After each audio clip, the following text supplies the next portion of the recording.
Di antara 10 juta bola kristal tersembunyi satu butir kacang emas. Siapapun yang menemukannya lebih dulu akan memenangkan 30.000 dolar. Bola kristal itu licin dan kenyal, sementara kacang emas tenggelam ke dasar air, nyaris tak terlihat. Mencarinya seperti mencari jarum di dasar laut.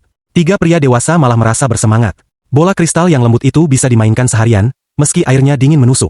Tapi hadiah uang membuat mereka tak gentar. Mereka mengaduk cukup lama, tapi tetap tak ada hasil. Tuan rumah lalu membawa 3 ember, meminta mereka memilih warna bola.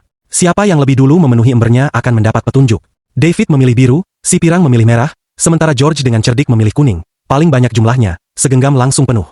Mereka duduk berdekatan, tenang memunguti bola, seperti anak-anak dulu memungut biji di halaman. David paling cepat dan lebih dulu memenuhi embernya. Pembawa acara diam-diam berbisik, kacang emas itu berwarna kuning. Namun David berbalik dan mengatakan warnanya hijau, mencoba menipu yang lain.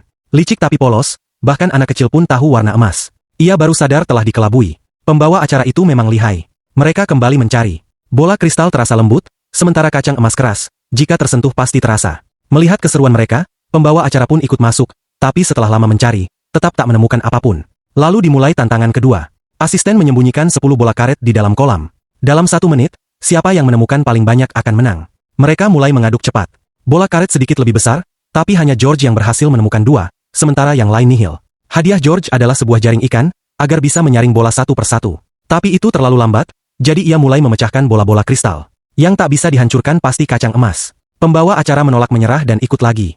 Asisten memberi mereka sepasang borgol. Satu-satunya kunci tersembunyi di antara bola kristal. Siapa yang menemukannya duluan akan bebas. Terbelenggu itu menyiksa. Si pirang bertubuh kecil dan bisa memutar tangannya, sementara George dan pembawa acara kesulitan. George tiba-tiba menemukan kotak berisi kunci. Yang lain langsung berebut. George menggenggam erat, tapi si pirang berhasil merebut dan membebaskan diri.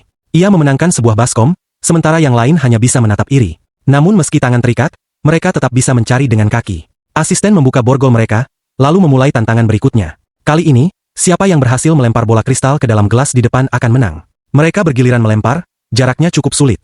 George beruntung, ia berhasil memasukkan 1. Hadiahnya adalah sebuah pipa logam. Bila logam menyentuh kacang emas, akan terdengar suara, jadi ia mulai mencampur bola sambil mendengarkan. Ia membungkuk, mencari serius, sementara yang lain mencoba mengerjainya. Saat George mendengar suara dan menoleh, ternyata itu suara palsu. Namun ia tak menyerah. Terus mencari sampai akhirnya terdengar bunyi nyaring berbeda. Ia mencoba berulang kali, dan suara itu tetap sama. George meraih ke dasar pipa, lalu sebuah bola emas berkilau muncul ke permukaan. Ia akhirnya menemukan kacang emas itu.